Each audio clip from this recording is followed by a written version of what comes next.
How goes the family? Welcome back to Patterson L Properties. Hopefully you guys having a great and exceptional day. As they say in down south, everything's chicken but the bone because my butt is at home. All right, let's get to it. So, now look, family, one thing when it comes to taking care of maintenance issues of a property, it's going to cost you now, it's going to cost you later. But at the end of the day, it's going to cost you. All right, I always say you get what you pay for, because certain property owners will hire shady under the table contractors to conduct work for their property, meaning these contractors can and do disappear before the job is over with, or just blatantly do a, let's just say, half-assed job. Let's call it what it is. I usually cuss on here, but I'm just calling it what it is. All at the same time, leaving homeowners in the wind and financially screwed. The old saying is, you get what you pay for, definitely applies to real estate home maintenance, especially if the home maintenance could jeopardize the safety of the occupants within the property. So let's get into what the article stated in regards to what a reputable property management company provides for rental property homeowners. I'm a big fan of it because I don't want the tenants to know who I am. I don't need to develop a relationship. I'm very antisociable.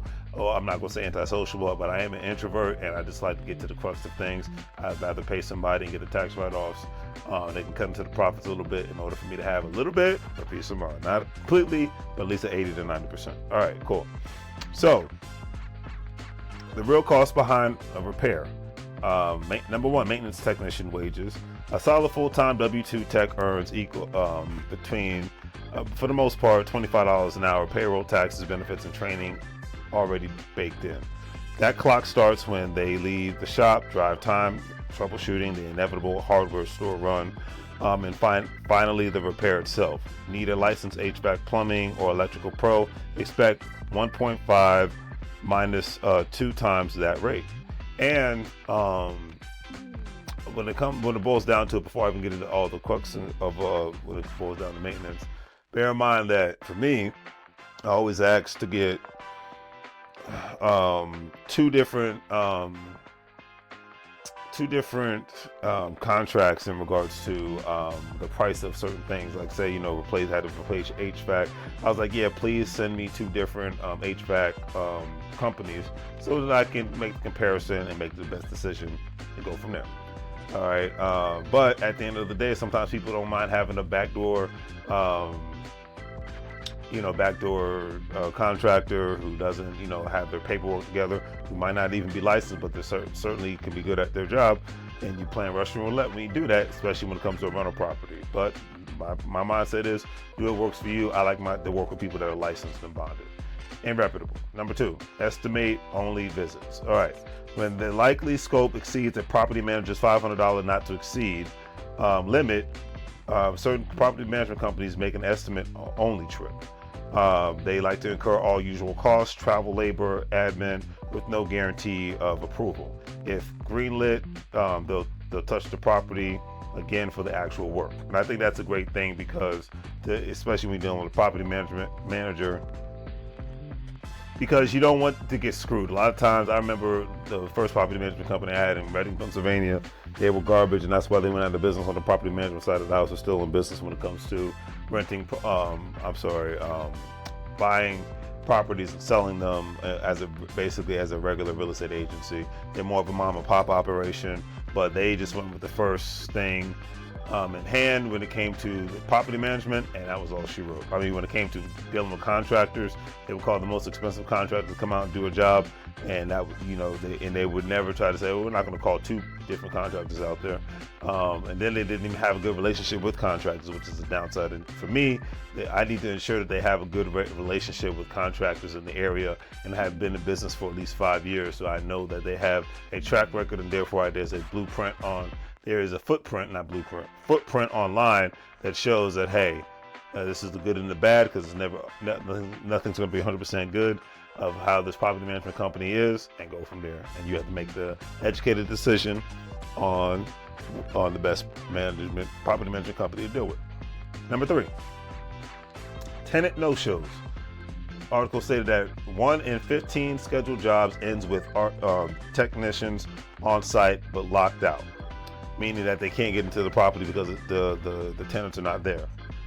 A good property management company will scramble to redeploy that technician and backfill the rest of the day, but that isn't always possible, and the coordination, prep time, and drive time are still real costs we'll have to absorb. And sometimes you just have to have the people themselves, i.e. the property manager, be at the property in order to let the technician in. It's one of those is what it is situations. All right, number 4, vehicle and travel. Whether it's a company van or a mileage reimbursement, a good property management company will budget $0.75 to $1 per mile for fuel, wear and tear, insurance, and depreciation. Number 5, warranty / callback buffer. Things go sideways each when it isn't their fault. A good property management company will return to make it right, because nothing's 100% ironclad. People make mistakes, systems make mistakes, even with AI. Nothing's perfect, mistakes happen. That's just the way life is, and we have to move forward as adults. All right, so the way that certain companies should make it right is they have to price in that risk so their team can stand behind their work. And like I said, nothing's ironclad, so you have to just be able to roll with the punches, you know what I mean? Number 6, back office support. Coordinating resident schedules is a full-time role. A good property management company will need roughly 1 admin per 50 to 75 work orders per month, paid about $20 per hour. And the thing is, even with all this, and this is the upside and downside of utilizing all this AI, you need to be able to have people to be able to respond when it comes to things like this, especially in the middle of the night. Home catches on fire, AC or heat stops working, pipe bursts, Lord forbid, but things happen at all hours of the night. Real estate is a 24-hour, 7 days a week business, whether it's regards to buying and selling a home, whether it's regard to renting a property. Real estate is 24 hours, 7 days a freaking week. All right, it is what it is. All right, number 7, project management. Every job oversight. A good property manager earns around $75,000 per a year to ensure code compliance and quality. And at the end of the day, like I said, my first property management company, they were terrible when it came to code compliance and quality, to the point that I was being told one thing because I live in another state, but what was being done wasn't actually happening when it came to the plumbing issue in my house. And the plumbing issue in my house was so bad that the tenant called the city on me. The city basically called me. They're like, hey, let's try to resolve the situation. I didn't even know that this was happening. That's when I was at my wit's end with it, and that's when I had to get rid of that property management company. They siggity sucked. All right, so, but anyways, last but not least, number 8, software tools and infrastructure to keep operations smooth and efficient for clients. A good property management company will also have household call pro dispatch invoicing that can cost up to $900. Google Workplace costs up to $600. Open phone team comms can cost up to $350. Office and warehouse can be $4,000. And not only is this good information to know about if you want to get it to select a good property management company, but this is good information in order if you're thinking about owning your own property management company. Something to think about.